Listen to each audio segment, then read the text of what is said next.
Bonjour à tous, moi c'est Baronne Et moi, c'est Maren. et nous sommes Baron Baron and and Maren. Maren! Bienvenue dans l'épisode 5. 5 de notre Already. podcast. Yeah. On espère que vous êtes contents d'être avec nous aujourd'hui pour nous écouter blablater. Comment tu vas, Adri? Bah, ça va. Depuis le dernier épisode, tout s'enchaîne, j'ai envie de dire. Est-ce que vous avez découvert des théories du complot si vous avez écouté l'épisode 4? Je pense pas parce qu'il y a que 6 écoutes pour l'instant. Le flop ultime, vous ratez de fou, c'était marrant en plus. Aujourd'hui, on va parler de quoi, Adri? On va parler de relations toxiques. Ouh, Oh! relations toxiques. Je fais jingle. Jingle.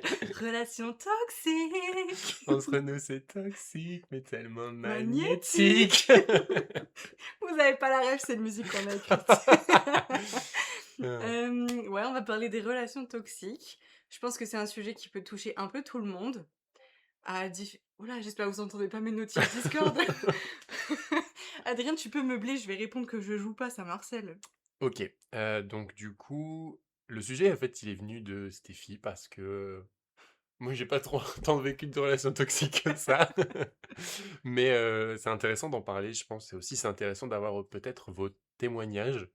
Que d'ailleurs, si jamais les témoignages des gens, vous pouvez nous les envoyer par mail. Ah ouais, Parce qu'on en pense anecdote. que le prochain épisode sera un épisode anecdote. Ouais.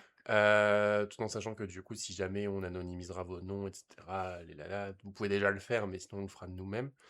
Mais du coup, ce serait intéressant d'avoir aussi vos retours sur comment, si jamais vous avez vécu une relation toxique, comment vous vous en êtes sorti, comment vous avez process le truc.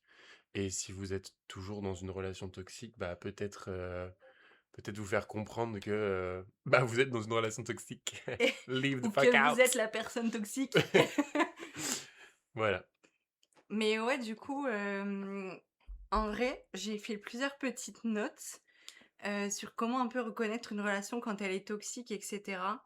Un peu nuancée aussi parce que, c'est mon avis, je sais pas si tu seras d'accord avec moi, mais je trouve qu'il y a beaucoup de gens qui utilisent le mot toxique pour des broutilles un peu genre enfin, genre en mode, un couple va se disputer, chose qui peut arriver et on va dire que c'est une relation toxique. Mm. Alors que IMO, ça l'est pas forcément, ça dépend comment le problème il est géré, la raison de la dispute et la fréquence des disputes aussi. Mais un Oui, et couple les peut très sujets bien de se prendre la dispute tête. aussi, hein. Ouais, voilà. Un couple peut très bien se prendre la tête et c'est pas pour autant que c'est toxique, même si une personne est énervée à un moment et tout. Pour moi, faut nuancer un peu. Et je pense aussi que c'est important qu'on précise qu'une relation toxique, même si je pense que vous le savez, c'est pas forcément dans une relation amoureuse. On parle beaucoup dans des relations amoureuses parce que c'est quand même les cas de figure les plus connus, mais ça peut aussi très bien être dans une relation de nature amicale ou même familiale, au travail, enfin, Mm. ça peut être avec n'importe qui, genre c'est pas défini par la nature, c'est plus par, comment dire? Bah, vraiment genre un schéma malsain, qui se passe entre 2 personnes. Souvent c'est du côté d'une personne, après c'est aussi possible que les 2 personnes soient toxiques De l'une pour fou. l'autre, hein. Ouais. Mais du coup, tiens, toi qui as pas vécu de relation toxique à proprement parler, tu dirais que tu reconnaîtrais comment, une relation toxique? Peu importe sa nature. Pour toi, c'est quoi? Bah moi je pense qu'une relation. Après enfin c'est mon avis et Ouais. il y a tellement de cas de figure, mais moi je pense que une relation toxique, je pense qu'elle se définit par une espèce de contrôle de la Mmh. personne, dans le sens où contrôler les faits et gestes, ou alors contrôler ce qui a déjà été fait, ou je sais pas, genre une personne qui a fait des erreurs dans le passé, constamment lui rappeler qu'il y a ces erreurs-là, alors que enfin, chaque personne peut se repentir dans le sens où chaque personne est différente. Chaque personne fait des erreurs. Alors attention, il y a des degrés d'erreur aussi, il y a des degrés de bêtises qui sont pas pardonnables, mais je trouve que c'est important de nuancer ça. Et ce qui est le plus important du coup dans ce genre de relation, c'est enfin je pense de parler en fait, d'avoir des discussions. Après, si la personne qui est en face de vous ne cherche pas à parler et remet toujours la faute sur vous, entre guillemets, bah là, ça devient toxique, puisque dans une relation, pour moi, enfin, on est deux, donc il y a forcément un penchant peut-être plus qu'un autre, mais il faut pas se sentir emprisonné, quoi, dans la discussion, dans le sens Ouais. où il faut pas partir du point de vue que c'est vous le problème, parce que la personne vous fait sentir que c'est vous le problème. La personne en face peut très bien être le problème, mais être générateur bah, enfin, du sujet de la dispute, en fait, tout simplement. Ouais, c'est ça. Moi, j'avais noté que dans une relation toxique, quand t'es la personne qui n'est pas toxique, je sais pas si on peut dire victime pour ça, mais bref, vous comprendrez mes propos. Tu penses tout le temps que c'est ta faute, peu importe le conflit, peu importe l'ampleur du problème, tu penses tout le temps que c'est ta faute parce que la personne soit te fait culpabiliser sur l'instant T, ou soit t'as tellement fait culpabiliser sur d'autres sujets que t'en viens automatiquement à penser que dès qu'il y a un conflit, ce sera forcément ta faute, d'une manière ou d'une autre. Genre, même si la personne en face, elle a une réaction complètement démesurée, de colère ou de j'en sais rien, genre, tu vas forcément partir du principe que cette personne-là, elle est en colère parce que toi, t'as fait quelque chose avant qui l'a mise en colère, genre. Mmh. Alors que ça se trouve, c'est pas forcément le cas, hein. Il y a des cas où, bien sûr, tu peux mettre en colère, la personne avec qui tu, mais il y a d'autres moments où juste la personne va avoir une réaction complètement démesurée et toi, tu vas directement culpabiliser alors que t'as pas forcément à le faire, genre. Et souvent, ça découle d'un problème où la personne, elle te fait comprendre ou alors elle te dit clairement que c'est tout le temps ta faute, genre. Je sais que moi, par exemple, moi, dans une relation que j'ai eue, il y avait pas énormément de conflits, mais je sais que pour le peu de conflits qu'il y avait, alors même s'il y a peu de conflits, ça peut être une relation toxique, sachez-le, mais je sais que pour le peu de conflits qu'il y avait, je partais du principe que c'était ma faute et des fois quand des choses me froissaient, j'en parlais même plus parce que je me disais: «Ça va forcément être ma faute». Je sais pas comment expliquer, mais Ça va revenir sur toi, genre l'effet boule de neige un peu. ouais, voilà, genre, je sais pas, genre je vais ressentir un truc qui va me mettre mal à l'aise, triste, en colère, enfin un sentiment négatif. J'allais plus oser en parler parce que pour le peu de fois où j'en avais parlé, c'était en mode: «Oui, ta réaction elle est abusée, oui, mais moi j'ai fait ça parce que toi t'as fait ça». Enfin, il y avait jamais de remise en question sur son propre comportement, quoi, alors que parfois il y avait vraiment des trucs un peu gravissimes. Mais, voilà. Après j'avais noté quoi? Oui, je pense, non, j'ai constaté que souvent, quand une personne est dans une relation toxique, alors pour moi, c'est plus une relation amoureuse dans ce cas-là, la personne s'éloigne un peu de son entourage qui est un peu plus sain. Ça peut être des amis, des personnes de la famille. Je trouve que t'es un peu isolé dans ces moments-là. Ouais, dans une relation toxique, souvent la personne qui est toxique cherche à t'isoler justement pour, maintenir ce climat un peu, bah, toujours de contrôle en fait. Ouais. Dans le sens où, il va se passer un truc putain j'ai beaucoup dit dans le sens. Dans, par exemple, il va se passer un truc, si t'as pas de «rame» entre guillemets pour te ramener à la réalité, bah, tu vas te conforter dans le fait de te dire que: «Oui, ce que j'ai fait, c'est mauvais, il ou elle a raison, tatati tatata» et c'est aussi ce qui se passe même dans les contextes familiaux. Quand, tu as des, parents qui se séparent, quand tu as, l'un ou l'autre, que ce soit le papa ou la maman qui est toxique, bah, il va forcément chercher à t'éloigner du parent, qui est, plus ou moins sain. Ouais, de ouf, putain. Et en plus, j'ai parlé de relations amoureuses, mais non, pour le coup, c'est vrai que ça s'applique à Genre, tout. «Ah ton père, je l'ai quitté parce qu'il a fait ça, alors que tu vois, bah, non forcément enfin, il s'est peut-être passé quelque chose qui fait que c'est la personne qui te dit ça qui justement te manipule pour, bah, pour t'isoler et t'avoir pour elle toute seule. Pour moi, c'est ça aussi le côté toxique, c'est vraiment ramener la personne jusqu'à entre guillemets «en faire une sorte de marionnette», tu vois? Ouais, Marionnette de sentiments, et comme ça tu sais que la personne part pas et tu sais que la personne reste avec toi, puisque généralement les personnes qui sont toxiques sont des personnes qui sont en manque de quelque chose. ouais, bah ça découle d'un truc. Gamberge. Gamberge. Mais soit ça découle d'un truc, soit c'est juste des pauvres, personnes, hein. J'allais dire une insulte, mais bon. You are a piece of shit. Voilà, exactement, I dis said bien. it. Dis bien. Mais par exemple, j'ai encore un exemple, mais là, c'est en plus dans une relation amicale, mais en gros, moi, j'ai été amie très longtemps avec une meuf, genre en mode depuis le collège, un truc comme ça, jusqu'à, ça fait combien de temps que je lui parle plus? Quelques petites années là? Ouais. Genre je dirais, je sais pas, début fac, un truc comme ça, on a arrêté de se parler. Et je sais que dès le collège en soi, elle était déjà un peu border. Mais en fait, en gros, elle avait un truc, pour moi ça fait partie du fait que tu veux isoler quelqu'un, de ses autres amis. Genre elle avait un truc où il fallait à tout prix, vu que c'était ma meilleure amie, qu'elle soit seule dans mon entourage. Enfin, genre qu'elle soit au-dessus de tout le monde en tout cas.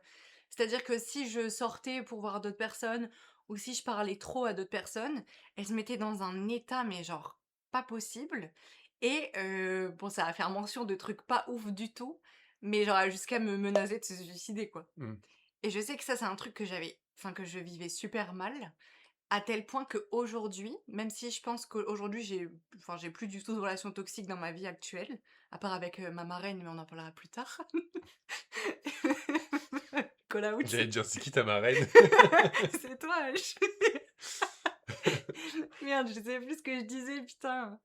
Ah oui, voilà, mais en gros, même si j'ai plus de relations toxiques à l'heure actuelle, je pense que ça m'impacte encore un petit peu, dans le sens où si, je suis confrontée à une personne qui me parle de S-word genre, je vais être tétanisée.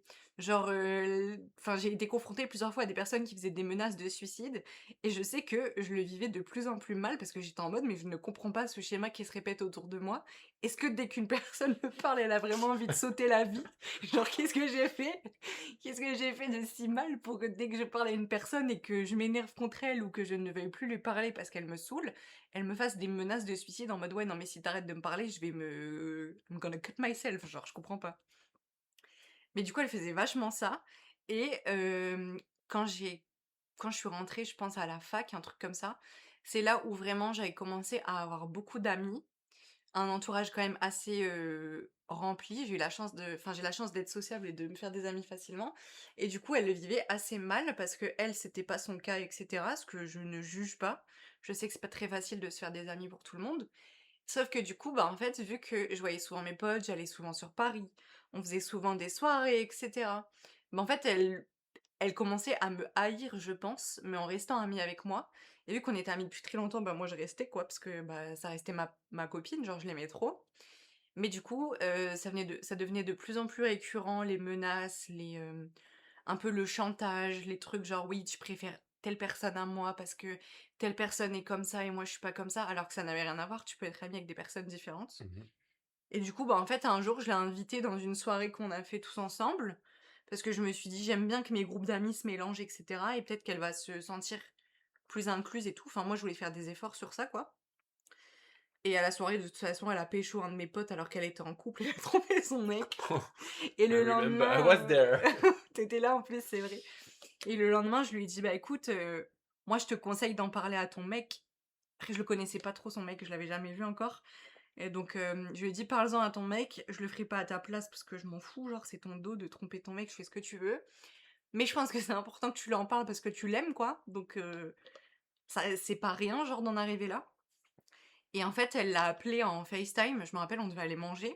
Elle l'a appelé en FaceTime pour lui annoncer la tromperie et je pense qu'elle a un peu minimisé le truc et après elle est venue me voir, elle pleurait et tout, genre elle était vraiment pas bien et j'avais parlé avec mon pote un peu plus tard et je lui avais dit: «Écoute, mais tu sais qu'elle est en couple, quoi» et en fait, il était pas au courant, elle lui avait pas dit. Bah, après lui, il s'en foutait, hein, c'est il était pas fautif dans l'histoire, hein, en soi, il a kiffé une meuf, il a voulu la gérer, ça a marché. Il était content, après qu'elle soit en couple ou pas, lui, c'est pas son problème, quoi. Mais Mmh. du coup, bah, elle s'était mise dans tous ses états à pleurer et tout. Elle m'avait dit: «Ouais, je comprends pas que tu m'aies pas empêché de le faire». Mais j'étais en mode: «Chérie, moi j'étais partie dormir à ce moment-là, je savais pas que t'allais faire ça, quoi. C'est pas à moi de te gérer, de t'empêcher de tromper ton mec. Tu veux tromper ton mec, go girl, genre, fais ce que tu veux». Et voilà et on a arrêté de se parler je pense peut-être 2 ans plus tard, un truc comme ça. Et à raison, moi je trouve que c'est un truc un peu toxique. Tu me diras, si tu veux nuancer ou pas.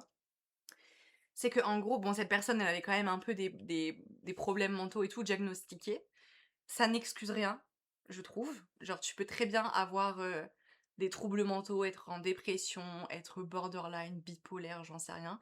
Ça n'excuse pas des comportements toxiques, même si parfois ça peut les expliquer. Et en gros, elle était allée en hôpital, psychiatrique et attention encore sujet sensible, elle était en HP et tout et en fait, je reçois un appel de sa mère avec qui j'étais grave en contact à ce moment-là parce qu'on se donnait des nouvelles de sa fille et tout. Et je reçois un appel de sa mère un soir, je me rappelle très bien, j'étais avec mon ex, on était genre, en train de regarder un truc à la télé et tout. Et je décroche le téléphone et je pars, m'isoler dans la cuisine. Parce que je me dis: «C'est bizarre qu'elle m'appelle le soir alors que, bah» j'allais dire son prénom, alors que du coup ma pote est en HP quoi. Et elle me dit, «Bon bah écoute, machin, comment on va l'appeler?» On l'appelait Bernadette.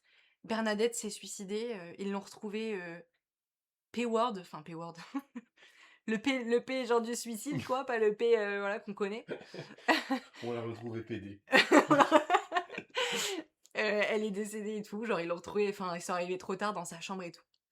Et genre j'ai eu une réaction, mais en fait j'étais tellement choquée, tellement je m'y attendais pas, genre je me doutais que c'était pas un appel positif, mais je m'attendais quand même pas à ça, que j'étais choquée. Je ne savais pas quoi dire, genre vraiment j'ai aucun mot qui est sorti de ma bouche.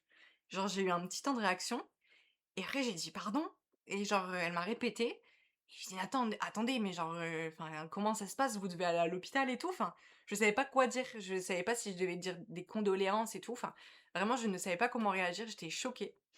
Et en fait, mon ex de l'époque, il avait entendu à ma réaction qu'il y avait un truc et il était arrivé dans la cuisine en furie, genre en mode: «Wesh, qu'est-ce qui se passe et tout?» et du coup, j'avais mis en haut-parleur, on écoutait et tout et du coup, elle m'explique la situation et je me dis: «Putain, mais attendez, enfin, c'est fini quoi, genre c'est trop bizarre et tout, ta meilleure pote, même si ça se passe pas très bien en ce moment, elle est dead quoi». Et bref et du coup, je redemande comment ça va se passer et cetera, genre s'il y a quelque chose que je peux faire et elle me dit: «Bah non, ça va parce que Dieu merci, ils sont arrivés à temps».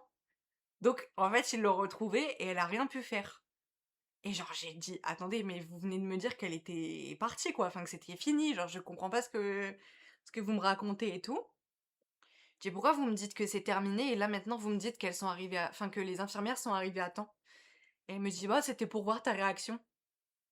Parce que la mère aussi dingue que la fille et du coup je me dis: «Attendez», enfin je me dis: «Wesh, c'est impossible ce qui se passe».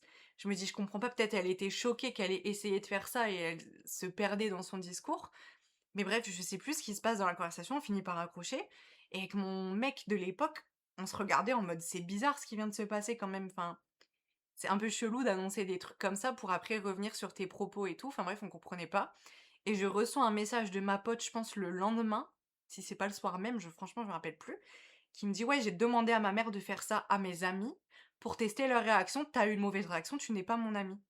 Elle m'a dit: «Tu as même pas pleuré et tout» et j'étais en mode: «Bah, genre enfin, je sais pas comment dire, mais j'ai pas pleuré, j'ai pas pleuré. Enfin, c'est pas que j'étais pas triste, c'est que j'étais sous le choc». Bah oui, Enfin, quand des fois, tu tu sous le choc, ça sort pas, quoi. bah, ta réaction, elle peut arriver genre longtemps après, enfin, ça s'appelle le déni, c'est une phase du deuil, Ah, hein. mais pour moi, c'était impossible ce qu'elle Oui, me bah oui, racontait si tu dans le déni, et je t'es me disais en plus, genre, je me suis mis un peu en alerte en mode: «OK, sa mère, elle m'appelle pour me dire ça, déjà, pourquoi elle m'appelle moi?» mmh. Après, je savais pas si elle avait appelé d'autres gens avant et tout à ce moment-là. Je me dis: «Pourquoi elle m'appelle moi et qu'est-ce que je dois faire? Qu'est-ce que je dois dire? Est-ce que, je dois aller je dois aller la voir? Est-ce que» enfin, je savais pas quoi faire, genre, je pensais juste à sa mère. Je me suis dit: «Si elle m'appelle moi, c'est qu'elle est en détresse», genre vraiment 1er degré, je pensais à elle plutôt qu'à moi ou même ma pote, quoi. Donc en vrai, je trouvais ça enfin, franchement, ça m'a trop marqué. Genre, je pense que c'est un truc que j'oublierai jamais, tellement j'étais choquée. Je me suis dit: «Mais en plus, la mère, elle écoute sa fille, elle fait des trucs comme ça». Enfin bref. Après voilà quoi, c'est pas une lumière non plus. Bah, puis c'est surtout que de toute façon, ta pote de l'époque faisait ça, à ses amis, elle faisait très certainement ça à ses parents aussi. Ouais, Donc ouais, je pense.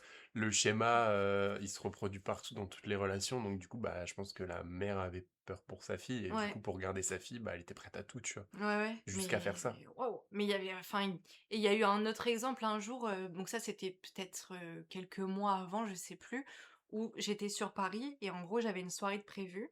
Petite soirée, hein, pas une grosse soirée, mais genre en gros, j'étais encore chez mon ex de l'époque et on avait invité, quelqu'un pour passer la soirée avec nous et tout et avant que cette personne arrive, je me prépare et tout et j'ai ma pote qui m'appelle parce qu'elle est pas bien. Du coup, je passe du temps au téléphone avec elle et cetera. Je pense que je passe vraiment 1 heure et demie, peut-être j'abuse, entre 1 heure et 2 heures, je sais pas, au téléphone avec elle, à tel point qu'entre temps notre pote, il était arrivé et il avait commencé, bah, la soirée, il faisait des petits jeux et tout avec mon ex de l'époque et moi j'étais enfermée dans la chambre parce que j'étais au tel avec. Mais vu qu'à mes yeux, c'était une situation d'urgence, je me suis dit: «Je vais rester avec elle», enfin, c'est mon rôle d'amie et cetera d'être là pour la conseiller. Sauf qu'en gros, j'étais sur Paris et bon, on est vers Lille, en gros et elle me dit: «Oui, il faut que tu rentres et que tu viennes» et genre, c'était le soir, donc déjà, il y a même plus de train et je lui dis: «Bah, je peux pas, genre, je peux pas prendre un train là pour rentrer, il y a plus de train. Si tu veux à tout prix que je rentre, bah, j'ai mon train dans 2 jours et tout». Elle me dit: «Non, non, faut que tu l'avances et tout». En vrai, franchement, 1er degré, ça me faisait chier. Peut-être c'est pas bien de ma part, hein, mais ça me faisait chier d'avancer mon train parce que de un, ça coûtait de l'argent et de 2, bah, je profitais de mon séjour, quoi. J'étais avec mon mec et tout, on était en relation à distance et je comprenais pas pourquoi je devais rentrer juste parce qu'elle était triste. Parce qu'elle m'avait pas fait mention de détresse psychologique et tout, hein, juste elle était triste. Et bref, et du coup, je reste encore au téléphone avec elle, elle me dit: «OK, c'est pas grave, t'inquiète, tu rentres bientôt, on se verra et tout, je sais que ça me fera du bien, en attendant j'ai d'autres personnes, machin». Et en fait, genre le lendemain, elle me retape une crise par message en mode: «Oui, tu pas présente pour moi, tu préfères faire soirée et cetera et tout». Et j'étais en mode: «Bah non, enfin déjà la soirée», du coup, j'ai rejoint, les personnes vraiment, je pense, 1 heure et demie après. Et j'étais dépitée toute la soirée, quoi, parce Mmh. que j'étais dans un état où, du coup, j'avais parlé de choses un peu tristes pendant longtemps et je savais pas quoi faire. Et elle était tout le temps vexée et tout, et je savais très bien que ça allait me retomber dessus. Mais voilà, mais du coup, on se parle plus. Elle a tenté un comeback, elle m'avait envoyé un message, je pense l'année dernière, genre l'été dernier, un truc comme ça. Et je lui ai un peu répondu, mais je savais que j'allais pas donner suite à la conversation. Ça m'intéressait pas de reprendre contact avec elle, bah, je lui avais dit, hein. Et après un moment, je devais lui répondre, j'ai zappé et ça fait 1 an que j'ai pas répondu à son message. Mais c'est OK, et je sais qu'elle parle plus, aux autres personnes qu'on avait en commun, elle et moi, genre des copines, qui datent du collège et tout. Je sais qu'elle leur parle plus du tout non plus, elles ont toutes coupé les ponts avec elle. Je pense parce qu'elle devait faire des trucs comme ça, hein. Mmh. Elle voulait pas qu'on se voit entre nous et tout, genre on était copines en, je sais pas comment dire. Genre en gros, c'était un peu elle le noyau, et en gros, il y avait moi d'un côté et plein d'autres meufs de l'autre. Parce que moi, j'étais un peu seule au collège et tout. Et sauf qu'en fait, bah, les meufs qui étaient de l'autre côté, elles ont commencé à me parler, on s'entendait bien et tout. On s'est peut-être vus, genre, à quelques occasions dans des soirées où aller boire un verre, des trucs comme ça. Sauf que, elles voulaient pas que je sois pote avec elles, en dehors d'elles. Genre, je pouvais pas les voir, je pouvais pas, genre, dire à une meuf: «Bah, viens, vas-y, on va boire un verre, on va manger au resto et tout», si elle était pas là. Voilà, je trouvais ça un peu triste, mais elle était très possessive. Désolée, j'ai débité, hein. Non, non, mais t'inquiète. Mais c'était tout ça pour dire que, pour moi, ça fait partie des gens qui veulent un peu t'éloigner de ton entourage, dans le sens où, ces personnes-là vont se comparer peut-être à vos autres amis, ou alors les rabaisser, dire que c'est pas forcément des bons amis pour vous et cetera, que vous passerez du meilleur temps avec elles et tout, alors que pas forcément. C'est souvent même l'inverse, en réalité. Et je pense que c'est vraiment dans le but de vous isoler et du coup, comme Adrien disait, de contrôler un peu vos faits et gestes. Oui et surtout aussi, d'éviter que, les côtés, péjoratifs et les côtés malsains soient pointés du doigt par l'entourage qui est sain. Mmh. Dans le sens où, par exemple, je dis ça, je me prends comme exemple, mais si on avait été amis comme on est là maintenant à cette époque-là, j'aurais essayé de te faire comprendre que c'est pas bien. Même si, comme tu dis, il y a des troubles qui font que des fois par exemple, je pense aux troubles borderline Elle est diagnostiquée borderline. parce que j'ai fait 3 ans de psycho. Il y a dans ce trouble-là une volonté de contrôler, enfin de contrôle sur tout et n'importe quoi, des hyperfixations et cetera mais encore une fois, ça n'excuse pas et ça ne justifie pas les comportements qu'on peut avoir quand on a ces troubles-là, surtout s'ils sont malsains et que de toute façon, si c'est diagnostiqué, c'est forcément qu'il y a une thérapie qui est mise en place, donc elle doit savoir ce qui est bien et pas bien.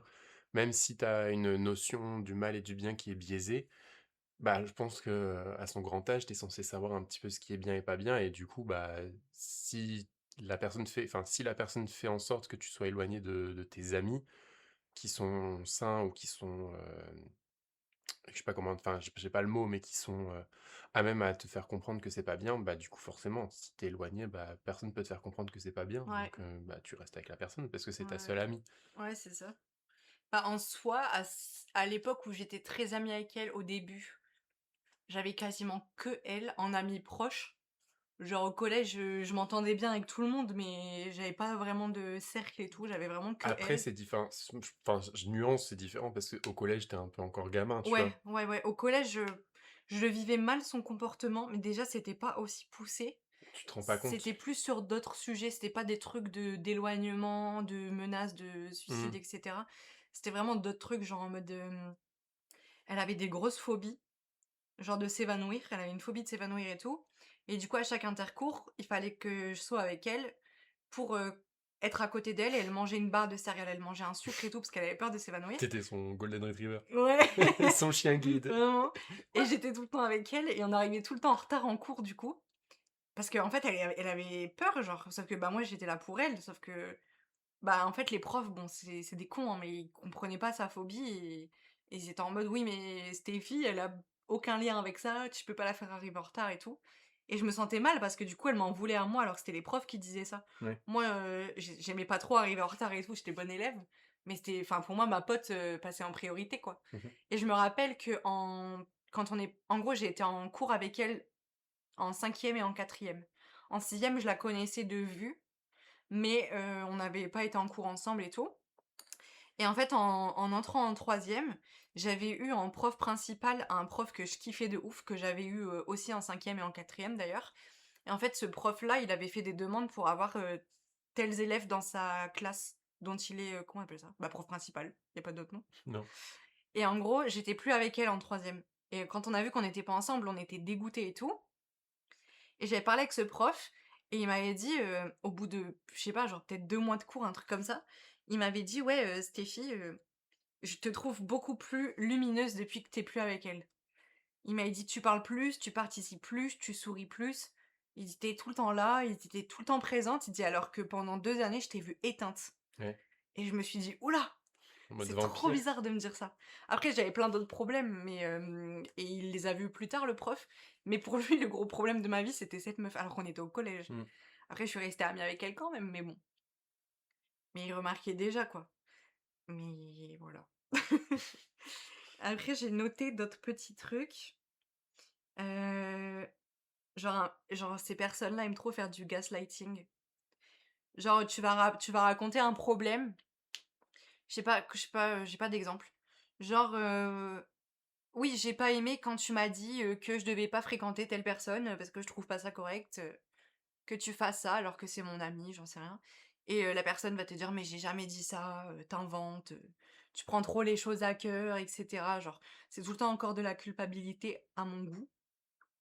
Et je pense que ça arrivait plein de fois dans plein de relations que des gens vous fassent ça. Ou alors aussi, je pense que c'est valable pour amitié, amour et même famille, un peu le chantage affectif, style, «Ouais, si tu m'aimes, tu ferais ça. Si tu m'aimais vraiment, tu fait ça. Si tu m'aimais vraiment, t'aurais dit ça», des trucs comme ça. Mmh. J'ai pas d'exemple de ouf, mais genre, enfin si, en vrai, j'ai un petit exemple. Par exemple, mon dernier ex, pour lui, à ses On yeux t'embrasse. oh, pas du tout. Pour lui, à ses yeux, si j'étais tout le temps chez vous, c'est parce que je l'aimais pas assez lui. Mmh. Alors que Ouais. pour moi, ça n'a pas de lien. Non. Genre, enfin, je lui avais dit, je dis: «Bah non, enfin, je suis tout le temps chez mes potes Adrien et Lucas, parce qu'on est hyper proches, on se voit tout le temps, on rigole, on a plein de points communs, on a plein d'activités communes et pour moi, c'est important de continuer à voir mes amis même en étant en couple». J'ai fait l'erreur une fois, quand j'étais en couple, de tout faire avec mon mec tout le temps. Et je me suis dit: «Je le ferai une fois, pas 2». Et du coup, quand j'étais avec lui là, le dernier, je me suis dit: «Bah, je vais continuer ma petite routine d'aller chez Adrien et Lucas souvent. Enfin, je vais garder ce truc. Si lui, il est là et qu'il veut venir, bah, il est le bienvenu, je sais qu'ils l'accueilleront et tout. Mais en dehors de ça, je veux pas qu'il soit constamment là. Moi, j'ai besoin de mes moments avec mes amis, quoi». Sauf que du coup, dès que j'étais chez vous, bah, Mmh. j'avais des enfin, il m'insultait pas et tout, hein, il était pas, genre, méchant, mais je voyais bien qu'il était, genre, tendu Oui, bah, du fait que s je sois chez vous, que je vous parle, qu'on fasse des choses et qu'il sache pas tout ce qu'on fait, genre. des fois, il y a des petits commentaires qui font que ça peut être perçu genre, le mot est peut-être gros sur ce que je vais dire, mais genre des micro-agressions, tu vois? Genre, des petits pics, tu vois? Ouais, «Ah, ouais, t'es ouais, encore ouais. encore chez eux», tu vois? Ouais, Genre oh là là! l'utilisation des mots, elle est hyper importante dans ce genre de truc et du coup, Il y avait une après-midi, je sais plus si j'étais avec toi ou avec Lucas, parce que du coup, ils ont pas les mêmes jours de repos, ce qui fait qu'il y a des journées où quand je vais être chez eux, bah, il y a des journées où Adrien va être là et mais Lucas sera pas là ou vice versa. Et j'avais passé, je me rappelle, mon après-midi, je me demande si c'était pas avec toi. On faisait pas grand-chose, honnêtement, on était posés, on regardait la télé, on jouait, on faisait des trucs comme ça. J'avais passé mon après-midi à répondre à des messages et à me justifier sur pourquoi j'étais chez eux et pourquoi je prolongeais un séjour. Et j'étais en mode est-ce que j'ai envie, genre? j'étais en mode: «J'ai envie», ils m'ont proposé, ils ont envie que je reste aussi. J'ai pas de commande d'ongles, j'ai pas d'urgence de rentrer. Des fois, ça m'est déjà arrivé de rentrer plus tôt parce que j'avais des commandes et tout. J'étais en mode là, j'ai rien à faire. Mon père, il s'en fout que je sois pas là à ce moment-là. Mmh. Bah, je reste et je profite, quoi. Et en gros, il avait il y avait un mec qui m'avait proposé de, jouer à Valo quand je rentrais, genre le week-end. Il m'a dit: «Ouais, tu chaud, on joue à Valo?» Parce qu'en fait, venait de se parler via Twitter et il jouait à Valo et moi aussi à ce moment-là. Et j'étais en mode: «Ouais, pourquoi pas?» Parce que je joue avec des gens, quoi, j'ai un serveur Discord et tout. Et du coup, j'avais prévenu, mon ex de l'époque que le samedi quand je rentrais, je jouerais à Valo avec ce mec et je lui ai dit: «Tu veux venir?» Parce qu'il joue aussi à Valo et il m'a dit: «Bah non». Il dit: «On joue que à 2 genre». Et j'ai dit: «Bah pourquoi?» Il dit: «Bah parce que t'es déjà pas là de la semaine», il dit: «J'ai le droit de t'accaparer un petit peu». Et en vrai, je pense que c'était pas mal intentionné, Non. mais moi j'ai vraiment mal pris. J'ai vraiment mal pris et je lui ai dit: «Tu sais quoi? Je ne jouerai pas avec toi», genre. Parce que je voulais un peu, m'imposer, enfin, Mmh. j'ai le droit de prévoir des trucs avec d'autres personnes. Au final, j'ai joué avec ni l'un ni l'autre parce que j'étais encore restée chez Adrien et Lucas. Valo annulé. Valo annulé, j'ai jamais joué avec ce mec, donc bon. Mais bref, mais il y avait plein de petits trucs comme ça où genre, en gros, mon ex, il détestait les boîtes de nuit. Mmh. Ce que je peux comprendre, tu aimes pas les boîtes, tu as le droit, genre, bah, Adrien, il aime pas les boîtes, il en fait Ouais. quand même pas tout un plat, genre. Hem et en gros, genre, on était allés en boîte peu de temps avant avec Adrien et Lucas, mais je le connaissais pas à ce moment-là, mon ex. Oui, bah, oui, non, Je parce le que connaissais pas, je pense que je l'ai connu peut-être 2 semaines après, un truc comme ça. Et moi, j'avais grave kiffé et tout et on était trop en mode: «Venez un jour, on retourne dans cette boîte, à la même enfin, à une soirée du même type et tout, enfin, genre, c'est trop bien». Et lui, il était en mode: «Ouais, tu connais mon avis sur les boîtes et tout, j'ai pas envie que tu y retournes». Et il me dit, enfin, je lui demande pourquoi, il me dit: «Bah, parce que je sais très bien pourquoi les mecs vont en boîte». Et j'étais en mode: «Chérie, déjà, je vais en boîte gay, dans des soirées gays».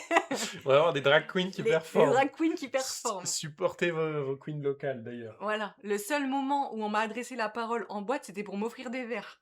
Et je pense pas que c'était pour me draguer, parce que c'était bien des drag queens, quoi. Et pour tes ongles. Et pour mes ongles, voilà, on m'a abordé pour mes ongles. OK, j'ai abordé quelqu'un, c'était une meuf, mais c'était une meuf, mais même, Mais en fait, oui! vu que je suis bi, bah, lui, pour lui, il y a double Ouais. menace. Gosh. Mais bref, et en gros, un jour, mais c'est pas bien, je sais que c'est pas bien, peut-être c'est toxique de ma part, mais en gros, je partais avec Lucas un soir, je sais plus où on partait. On partait à l'époque, vous fumiez encore et on partait acheter des clopes Mmh mh. et du coup, on est en voiture et en fait, il voit ma localisation sur Snap et il voit que je suis en voiture en train de bouger. Go to Belgium! On est allé en Wouh! Belgique pour acheter des clopes et tout parce que c'est moins cher et il me dit: «Tu vas où?» Et moi, j'ai grave menti, mais moi, je suis grave une menteuse sur des trucs comme ça inoffensifs, Ça, je suis c'est grave une toxique. menteuse. Genre, c'est pour un peu tester les réactions, quoi. Parce que vu que je savais que je le saoulais tout le temps, je me suis dit: «Tu sais quoi? Je vais tester pour voir sa réaction» et je lui dis: «Je vais en boîte». C'était pas vrai. Je dis: «Ouais, on s'est chauffé et tout, on va en boîte». En plus, c'était un soir de semaine, hein. Vous travaillez le lendemain ou une connerie comme ça et OK. il me dit: «OK» et je dis: «Quoi?» What? «Qu'est-ce qu'il y a?» Moi, je vais danser! Et il me redit le fameux truc: «Tu connais mon avis sur les boîtes et tout». Et du coup, je lui dis: «Ouais, mais t'inquiète, il y a R et tout, genre on va juste bien s'amuser, je te donnerai des nouvelles, machin». En vrai, j'ai abusé, j'ai un peu poussé le mensonge. Et en gros, je lui dis: «Mais je comprends pas, genre, qu'est-ce qui te dérange autant dans les boîtes? Genre, pour toi, dès que je vais aller en boîte, c'est que je vais te tromper, genre, je comprends pas». Il était tétanisé de ça. Et il m'a dit: «Non», il a dit: «Mais pour moi, si tu vas en boîte, tu as beaucoup de risques de te faire agresser». Et j'étais en mode: «Oui, il y a des risques, mais il y a des risques Partout. partout, tout le temps quand tu es une meuf, genre. Mmh mh. Peut-être il y a des endroits où il y a plus de risques que d'autres». Et il m'a dit: «Oui, mais du coup, tu te mets dans le danger, genre il m'a dit: «En gros, tu as plus de risques de te faire agresser parce que tu vas en boîte, parce que tu vas boire, parce que tu vas danser». Genre, en gros, pour lui, si j'allais en boîte, c'est que si je me faisais agresser, bah, j'avais juste à pas aller en boîte, genre. Oui, genre, bah, tu l'as cherché. Ouais, mais il a pas dit mot pour mot: «Tu l'as cherché». Oui. Mais je lui avais dit un truc genre: «Mais tu es en train de dire que je le cherche, là?» Ouais. En plus, après, du coup, je l'avais reclaqué, je lui dis: «Je vais pas en boîte, je vais acheter des clopes, alors ta gueule». Localisé à tabac magique. J'ai That's such a good club if you wanna go. tabac magique Je oblige. partage pas l'adresse. Mais bref, mais il y avait plein de trucs comme ça. Il était en mode: «Et encore plus si tu es maquillée, encore plus si tu es en jupe», des trucs comme Ouais, ça. ça y est. J'étais en mode: «Ta mère! Ça y est, là. Ah ça y est, genre ta gueule!» Bref, voilà, encore petit aparté de ma part, mais j'ai trop d'anecdotes, hein. Après, qu'est-ce que j'ai noté? On pourrait parler de quoi? Ah oui, voilà, j'avais noté ça. Souvent, quand vous vivez une relation toxique et que vous vous en sortez, il y a plein de gens qui vont vous dire, «Mais pourquoi tu es pas partie plus tôt?» «Ah pourquoi tu en as pas parlé?» ou enfin je sais pas, genre des trucs comme ça. Et pour moi, c'est normal que l'entourage se pose ce genre de questions, mais des fois, quand tu es dans une relation comme ça, soit tu vas genre, vu que la personne au début elle était peut-être pas forcément comme ça, tu vas te dire: «OK, en fait, je vais rester, je vais la changer et tout», sauf que non, c'est impossible. Mmh. Ou alors tu minimises un peu ce que tu ressens et tout. Et encore plus, j'avais noté peur d'être seule parce que IMO, si tu été en couple, par exemple, avec une personne qui t'a un peu isolé de ton entourage et que du coup, tu as peut-être un peu perdu des amis, ça peut aussi saouler tes amis, hein, qui se rendent pas forcément compte que tu es dans une relation toxique et qui pensent juste que tu es en train de les lâcher et tout, genre. Mais du coup, tu es peut-être un peu isolé, tu as moins de potes, moins d'entourage et du coup, tu te dis: «Putain, mais en fait, si je pars, J'ai plus j'ai personne. plus personne. Mmh. Genre je vais être seule parce que je vais passer pour la meuf, enfin pour la personne pardon, qui, retourne voir ses potes une fois qu'elle est seule, genre. Ouais. Et ça sera peut-être pas forcément bien accueilli. Du coup, je pense que des fois, il y a plein de gens qui restent dans ce genre de relation pour ça. Et j'avais noté aussi: «Tu crois que tu mérites». Parce que je pense que du coup, quand t'es enfermé dans une relation comme ça, où tu te fais rabaisser, où t'as plein de choses négatives, de trucs toxiques et tout, bah, je pense que surtout si c'est ta première relation, ou que tu es peut-être un peu fragile et cetera, tu vas penser que c'est normal et que c'est ce schéma-là de relation qui est le schéma classique et tout et tu vas avoir du mal à partir, genre. Pour moi, Oui. c'est surtout le risque d'une première relation, en vrai de vrai. Oui, bah, parce que tu connais pas ou alors souvent il y a des je sais plus comment ça s'appelle. Il y a des hauts et des bas, genre, il y a le contexte Ouais, dispute, après c'est le contexte, je pense que ça s'appelle lune de miel, tout revient comme avant ouais, et après du coup c'est bah, en fait c'est un cercle sans fin. C'est ouais, un gros ouais. schéma qui fait que se reproduire, où des fois, quand les personnes sont toxiques, bah, ils vont te faire un cadeau, ils vont t'emmener en vacances, ils vont te Mmh. faire oublier ce que tu as vécu et après, bah, ça recommence. Tu te dis: «Ah bah, ça va mieux, il a changé ou elle Ouais, a changé». Et après, bah non, ça se reproduit, maintes et maintes fois. Mais c'est pour ça d'ailleurs qu'aussi ça explique, bah, je le sais parce que, j'ai une amie qui était dans ce cas-là. Elle a, ses 2 parents qui sont divorcés. C'est une amie de fac, hein, je lui parle plus énormément pardon. et elle a du coup son papa et sa maman qui littéralement se détestent, mais Ouais. vraiment se détestent. S'ils pouvaient se tuer l'un l'autre, je pense qu'ils se tueraient et en fait, le truc de, utiliser le matériel pour amadouer et faire garder la personne, bah, en fait, vu que son papa, quand il a divorcé de sa maman, c'était celle qui gagnait le mieux sa vie, donc son papa s'est un petit peu retrouvé dans la merde et bah, sa mère, pour garder sa fille, elle lui a fait des cadeaux. Ouais, Elle lui a acheté sa voiture, elle lui a acheté un nouveau ouais, téléphone, elle lui a acheté je sais pas quoi et elle lui disait: «Bah, tu vu, moi, je peux t'acheter tout ce que tu veux, ton père derrière, il fait quoi?» «Bah, rien», tu vois? Il cherche du taf ou il est au chômage, enfin bref, un truc comme ça et bah, du coup, elle s'est retrouvée, bah, habiter chez sa mère parce que son père cherchait un logement et il habitait chez son frère. Donc du coup, bah, de fil en aiguille, bah, je crois que même que maintenant, elle parle plus à son père, tu vois?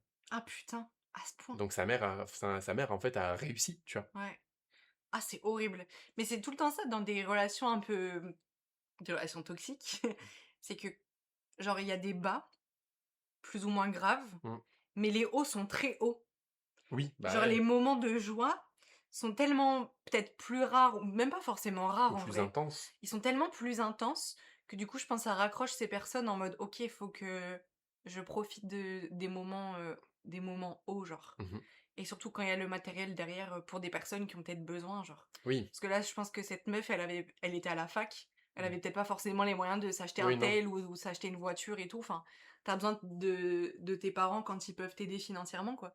Mmh. Mais, et d'ailleurs, ça m'a fait penser à un truc tout à l'heure.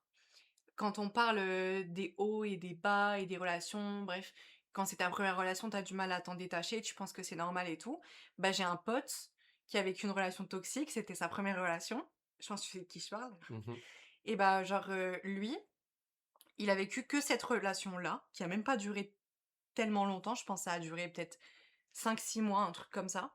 C'était sa première relation, sa première copine, la première fois qu'il était in love et tout. Ça se passait très mal parce qu'elle était abominable avec elle et avec tout le monde. Mais en gros, lui, il a je sais pas si c'est une peur, mais il est en mode: «Ma prochaine relation, si c'est avec une meuf qui est très stable mentalement, genre qui est très, très saine et cetera», il dit: «Je pense que je vais m'ennuyer». Ouais. Il dit parce qu'en fait, il dit: «Je suis tellement» il a tellement été habitué, même si c'était 6 mois, c'était, 6 mois très intenses. Il m'a dit: «J'ai tellement» si tu cherches quoi? Ta CE? Ouais. Elle est là. Pardon. Il dit: «Et j'ai tellement été habitué à des hauts et des bas et des moments, à devoir genre me batailler, parce que, bah, elle était en pétard et tout la meuf». Il dit: «Je pense que si ça n'arrive pas dans ma prochaine relation», il dit: je vais avoir l'impression que c'est trop lisse et que c'est pas passionnel et tout». Mmh. Et je trouve que c'est horrible. Parce que pour moi, il y a rien de mieux qu'une personne stable avec qui tu pas trop d'embrouilles et tout. Ouais, mais quand tu as vécu, Genre lui, il est formaté comme ça oui, maintenant. voilà, quand tu as vécu ça pendant, que ce soit 6 mois, 2 semaines, 3 semaines, Ouais, 1 an, 8 mois, enfin, tu sais, ton cerveau, il garde en mémoire, en gros, ouais. ces trucs-là et si c'est pas ça, bah, c'est pas une relation, tu vois? C'est nul. Et pourtant, le pire, c'est qu'il sait qu'il veut pas revivre ce qu'il a vécu Mmh. avec elle. Mais pour autant, il est en mode si j'ai une meuf trop stable, il dit: «Je pense que Je veux quelqu'un de freaky, mais pas trop. Moitié freak. moitié freak». Mais genre moi, je trouve ça trop triste premier degré. Bah, oui. Genre ouais, moi je pense que je tue non, Pour je avoir tue pas, mais genre je vends quelqu'un à je ne sais qui. je suis sur Vinted, dispo. Je pense que je vends Adrien, je vends ma marraine pour avoir une relation, saine, sans problème. Genre, je donnerais tout pour ça et moi, je pense pas que ça me ferait chier. Je pense que je serais trop heureuse, hein. Mmh. Après pourtant, j'ai vécu des trucs aussi, mais je pense que c'était pas aussi intense que lui, genre. Oui. Genre moi quand même, j'ai une relation de 5 ans, hein. Bon, c'est pas tout rose, mais il y a quand même eu beaucoup d'années où tout allait très bien, Mmh. genre. Ça s'est dégradé vers la fin et tout. Et même moi, je pense que j'ai été toxique et tout. Mais genre, jamais de ma vie je veux revivre un truc comme ça, hein. Oui, Mais bien alors sûr. laisse tomber. Après, qu'est-ce qu'on avait noté? Comment s'en sortir, d'après toi? Toi qui n'as jamais eu de relation toxique, comment tu Comment imagines quelqu'un se sortir de ça? il ne s'en sort pas. Deal with your shit. Stuck Non, for genre, life. je sais pas, bah, en fait, c'est donnant-donnant parce que, bah, il faut aussi que les amis de cette personne soient encore présents pour justement, «démarrer» entre guillemets la machine pour qu'après le travail se fasse du côté de la personne. Dans le sens où, bah, si tu t'isoles, forcément tu Ouais, pas de pair pour te remettre un petit peu sur le droit chemin. Donc il faut, je pense il faut en parler, mais c'est comme tout, enfin, ouais, relation toxique, même relation saine, bah, la discussion et le dialogue, ça reste hyper important. Et ouais, ne pas s'isoler, ne pas rester dans son concon, concon. concon, son cocon, qui soit sain ou malsain. D'ailleurs, hein, c'est pas parce qu'il n'y a pas de relation toxique que tout va bien aussi. Mais ouais, ne pas rester seul, même si c'est ce qui peut faire peur des fois, Ouais, en te disant: «Bah, je vais quitter la personne», comme tu disais tout à l'heure. ouais. «Je vais quitter la personne, je vais me retrouver seul». Bah, des fois, vaut mieux être seul que mal accompagné, j'ai envie de dire. Ah putain, vraiment, hein. Et après, bah, on dit toujours qu'après la pluie vient le beau temps, donc c'est difficile au début et après, c'est ça. Mais moi, je parle en connaissance de cause parce que, avec Lucas, mon copain actuel, ça fait 7 ans. Putain, Au début j'en reviens pas. c'était un peu lui qui était toxique, dans le sens où, Ah, vous avez eu vos trucs toxiques? bah, il contrôlait un petit peu tout ce que je OK. faisais. Ou par exemple, quand je suis rentré à la fac, j'avais le droit à des crises de jalousie parce que j'allais rencontrer l'homme de ma vie à la fac, tu vois? Des trucs Oh, comme ça. Et après, il était vraiment jeune, c'était sa première relation, donc ça se comprend. Et avec des discussions, justement, les choses ont changé. Et vers le milieu de notre relation, ça plus c'était moi qui avait eu qui avait ces comportements-là, puisque, il commençait à prendre son indépendance, il avait ouais, un taf, il voyait ses collègues du taf en dehors. Et moi, je voulais pas m'intégrer dans ces trucs-là parce que j'ai toujours pris le parti de, on a le droit de faire des choses ensemble, mais on a aussi le droit de faire des choses chacun de son côté. On a le droit d'avoir des amis qui ne sont pas des amis en ouais, commun. Et après voilà, tu vois, chacun fait ses trucs, mais du coup, forcément, il y a ce contexte de: «Ah, je suis pas là, qu'est-ce qui se passe? ouais, Ah, ouais, qu'est-ce qui va se dire? Qu'est-ce qu'ils vont qu'ils vont se dire?» Enfin bref. Donc c'est moi qui ai eu ce penchant-là, il y a eu des disputes, il y a eu des moments où, justement on voulait se séparer. Et moi j'étais en mode: «Mais si je me sépare de lui, qu'est-ce que je vais faire?» Tu vois? Genre je vais être seul et cetera. Et maintenant avec le recul, je me dis que si on vient se séparer, bah, genre je suis d'accord avec ça dans le sens où, bah, si ça doit arriver, ça arrivera. Et si on doit se retrouver plus tard, on se retrouvera. Mais, je suis moins dans cette optique de, j'ai peur de la solitude. Des fois, la ouais, solitude, ça peut être hyper bénéfique, dans une reconstruction après une ouais, relation, ouais. surtout aussi longue, quoi. Et je pense que c'est bien ce qu'Adrien a dit, c'est que parfois, dans une relation, peu importe sa nature, il y a un moment où vous pouvez avoir des comportements toxiques. Ça veut pas dire que vous êtes toxique et tout. et c'est des choses qui peuvent se régler avec des discussions si les personnes sont suffisamment matures pour prendre le recul et tout, évoluer bien sûr. Après, il y a d'autres personnes qui n'évoluent pas du tout et dans ce cas-là, oui, c'est les personnes-là qui sont toxiques et il faut s'en séparer. Mais il faut partir du principe que, surtout dans une relation de 7 ans par exemple, dans une relation longue, il y a forcément des moments où il y aura des désaccords, des moments où il y aura des petites crises de jalousie, des disputes, des conflits, des désaccords et tout. L'important, c'est d'en discuter et que les personnes à côté, elles évoluent. Si ça évolue pas, bah oui, vaut mieux se séparer et tout. Mmh. Ou alors en parler avec ses proches et voir comment ça se passe. Après, si ça évolue, c'est entièrement possible que vous ayez plus ce genre de parce que pour moi, par exemple, à l'heure actuelle, vous avez plus ce genre de comportement l'un envers Non, l'autre. Ou alors c'est vraiment très rare, peut-être dans des moments de down ou j'en sais rien, oui. genre ça peut arriver à tout le monde. Mais c'est important de rappeler que vous pouvez être toxique, enfin, vous pouvez avoir un comportement toxique à un moment ou être confronté à ça. Si vous avez le courage d'en parler avec la personne et que ça s'arrange, c'est tant mieux. C'est pas forcément, voué à l'échec, on va Mmh. dire. C'est pour ça qu'on moi, je suis pas partisan des gens qui disent qu'on peut pas changer une personne. Ouais, je capte. Enfin, on peut pas changer une personne dans Mais tu peux son sa changer un façon d'être, comportement. mais tu peux changer des comportements et vous pouvez changer ensemble, quoi. Donc, une relation, de toute façon, c'est un livre qui s'écrit en Ouais. continu et bah, si tu décides de changer l'histoire, bah, tu as complètement le droit parce que c'est vous les auteurs du livre, Ouais, ouais, donc, ouais. oh là là, je Oh suis là là, c'est tellement philosophe! mais donc voilà, il y a des trucs comme ça et voilà, enfin, c'était à peu près enfin, c'est mon témoignage là-dessus. J'ai pas je pense pas avoir vécu beaucoup de relations toxiques et je pense même ne pas en avoir eu. Oui, parce que pour moi, Ou c'est pas une alors, relation toxique. si je te dis, enfin, c'est ce que je t'ai dit tout à l'heure, oui, peut-être qu'au collège, on avait des comportements qui étaient, Ouais, mais déjà de un on n'a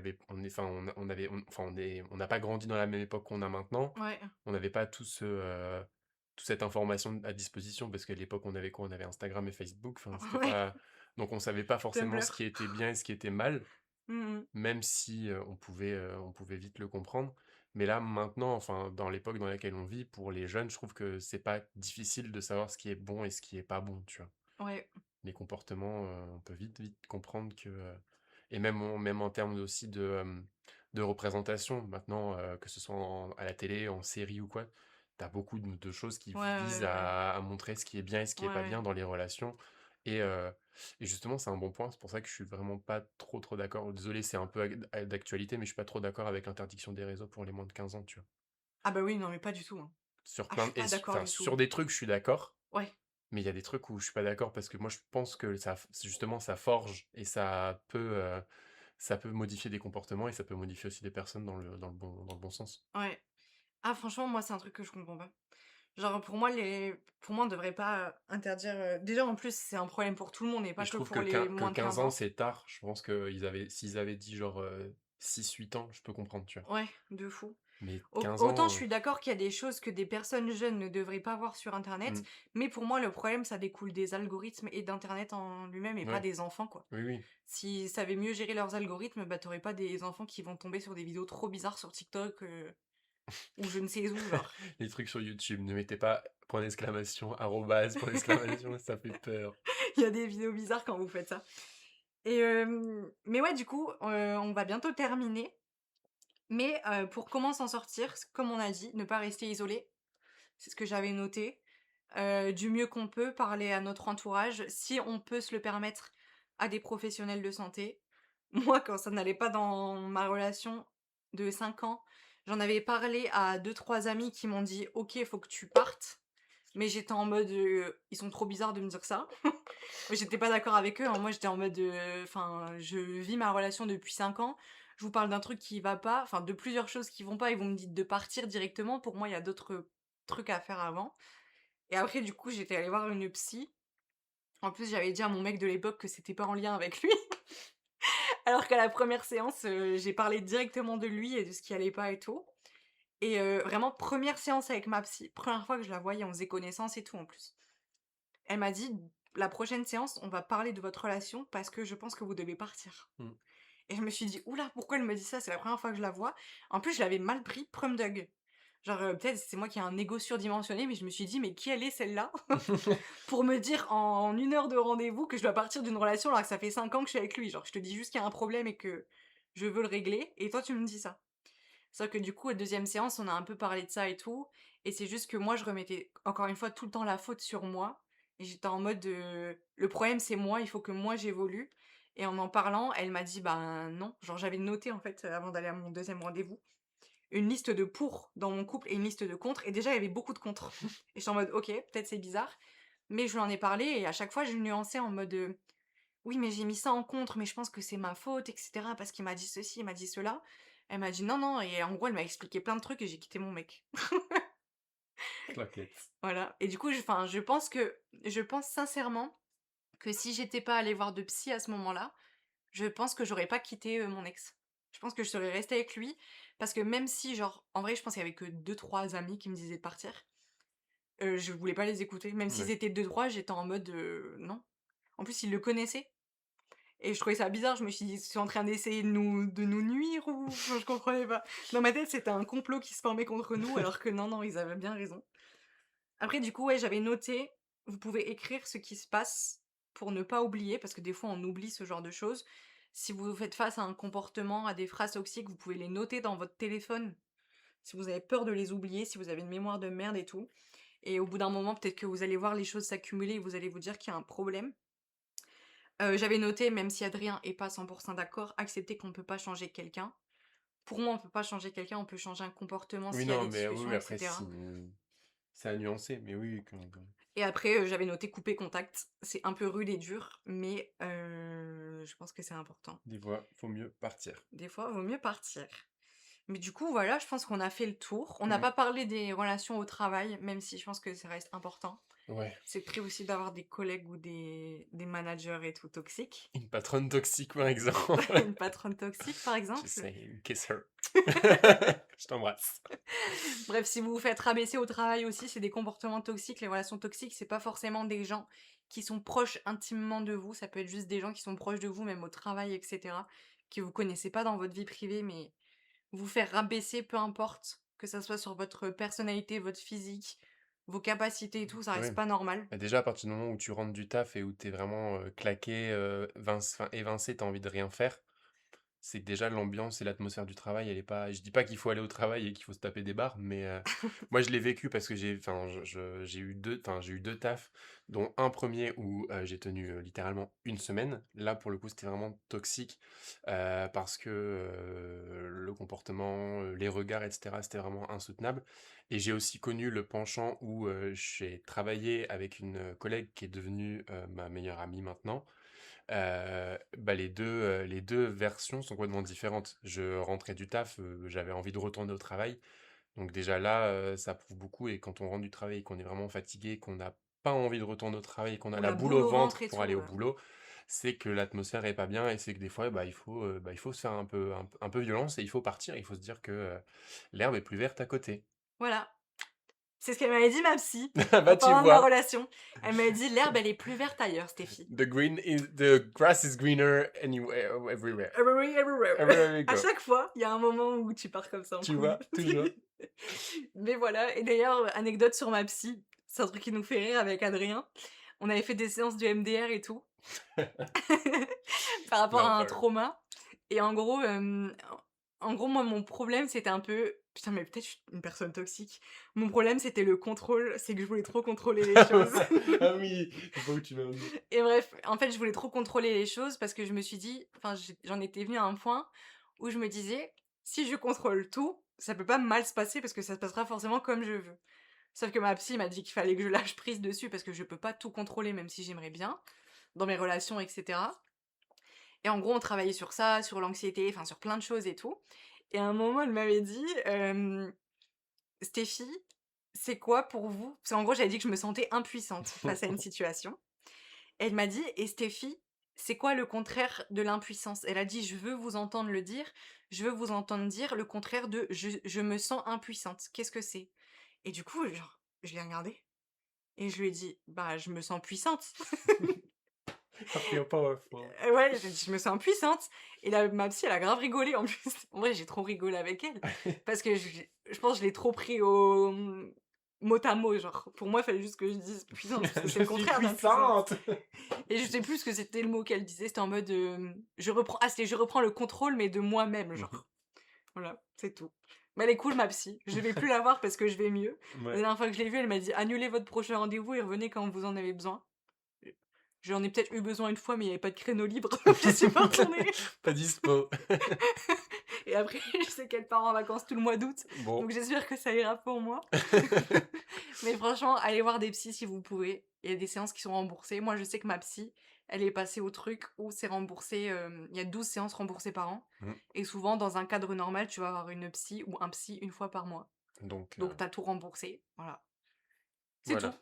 Allez voir des Super, allez psys, voir des quittez psys. vos clochards toxiques ou vos clochards toxiques, même si emo, c'est les hommes et pas les femmes le problème. Brûlez vos parents s'il le faut et voilà. Quittez vos tafs, volez les caisses. Faites ce que vous voulez, mais ne dites pas que c'est Baron et Marraine qui vous ont dit de faire ça. Jamais, jamais, Never. jamais. Ne reproduisez pas ça à la maison. Voilà, appelez un adulte. Prenez soin de vous, on espère que cet épisode vous a plu. Et je reviens aussi sur le fait de ce qu'on a dit au début, si jamais vous avez des anecdotes par Oui, rapport à des relations toxiques et que, vous vous en êtes sortis ou que vous êtes toujours dedans ouais, et et que vous vous avez voulez besoin de nous conseils et raconter un tout. petit peu ce que vous racontez, enfin, ce que vous vivez, on s'autoproclame pas Docteur Love ou, psychologue Docteur clinicien. Sex. Mais si jamais vous avez besoin de conseils et que, bah, vous n'avez personne à qui en parler et que vous voulez que ce soit anonyme et vous avez peur de, que ça se sache autour de vous, bah, vous pouvez nous envoyer de vos anecdotes, vous pouvez nous envoyer vos histoires et on les lira avec grand plaisir et on sera ravis de vous aider ou de vous donner des conseils. Voilà. Voilà, on tournera ça dans un épisode anecdote. Ce Mmh. sera le prochain sûrement. Parce qu'on a reçu pas m enfin, on a reçu quelques anecdotes et on va en recevoir d'autres. Enfin, Donc si tu veux redonner peut-être l'adresse mail, comme ça, on va la ouais, renoter dans la description, mais au moins comme ça, vous l'avez aussi en oral. ouais, c'est baronne, marraine, comme dans le titre, arobase gmail.com. Mais attention, c'est bien baronne marraine, pas baronne et marraine. Voilà. Voilà. Donc n'hésitez pas à nous envoyer vos petites anecdotes et nous, on se dit, à bientôt On se dit à pour très vite, hein, l'épisode de toute 6 façon. Ouais. et merci de nous avoir Merci à écoutés. vous.